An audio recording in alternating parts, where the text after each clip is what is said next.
আপনি যখন মন থেকে কোনো কিছু চাইবেন তখন আল্লাহ সেটার জন্য আপনাকে সাহায্য করবে, তখনই যখন আপনারও একটা আপ্রাণ চেষ্টা থাকবে।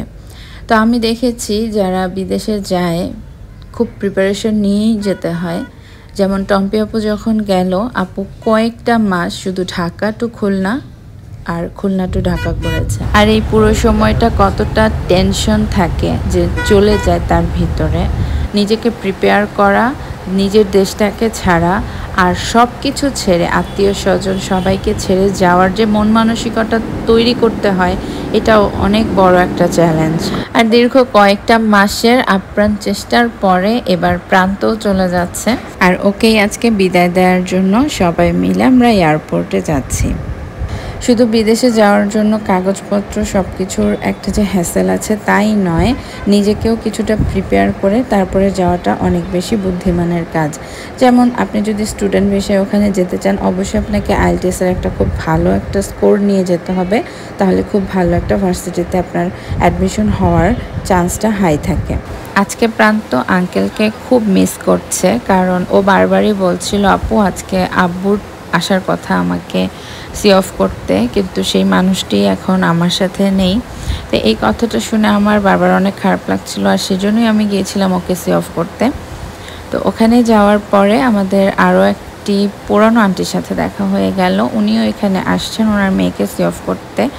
অনেক দিন পরে আন্টির সাথে দেখা হলো সবার। ছোটবেলা থেকে যাদের সাথে আমরা বড় হচ্ছি তারা কিন্তু আমাদের মামা খালার থেকে কোনো অংশে কম না, বরঞ্চ অনেক বেশি। কারণ মামার সাথে ফুপু খালার সাথে অনেক দিন পর পর দেখা হয়, বছরে হয়তো দেখাই হয় না, কিন্তু ইনাদের সাথে তো আমরা সারা দিনই থাকি প্রায় বলা যায়। ওনাদের সামনেই আমাদের বেড়ে ওঠা। চাচ্ছেন সেটা একটু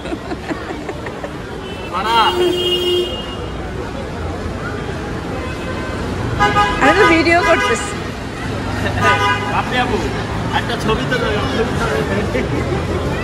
এই যে দুষ্টুটা দুষ্টুমি করতে করতে ফাইনালি তার যাওয়ারই টাইমটা হয়ে গেল। এই যে তার যাওয়ার সময় আসলে আমরা কান্না করিনি, আমরা ওকে সুন্দর মতো বিদায় দিয়েছি। বলেছি জীবনে যখন ভালো কোনো কিছু করতে হয় তখন পেছনে অনেক কিছুকেই ফেলে যেতে হয়, এটা সব সময়ের নিয়ম।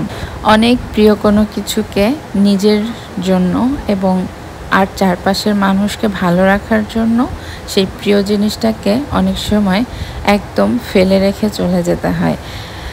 আর তাতে যদি সবার শান্তি হয়, তাতে যদি সবার সুখ হয়, তবে ওই একটা প্রিয় জিনিসের বদলে হাজারটা মানুষের সুখ আর হাজারটা মানুষের ভালো লাগা, সেটাই হয় সব থেকে বেশি মূল্যবান। বিদায়টা কোনো কালেই কখনোই সুখের নয়। আজকেও মনটা অনেক বেশি খারাপ ছিল, আর এই ভিডিওটা একটু লং করে আমি ইচ্ছা করে রেখে দিব আমার স্মৃতির জন্য, প্রান্তর স্মৃতির জন্য। আমি জানি প্রান্ত এই ভিডিওটা বারবার আর ওর ভালোবাসার কোনায় এই বাংলাদেশটা থাকুক সব। Good luck and good bye ভাইয়া।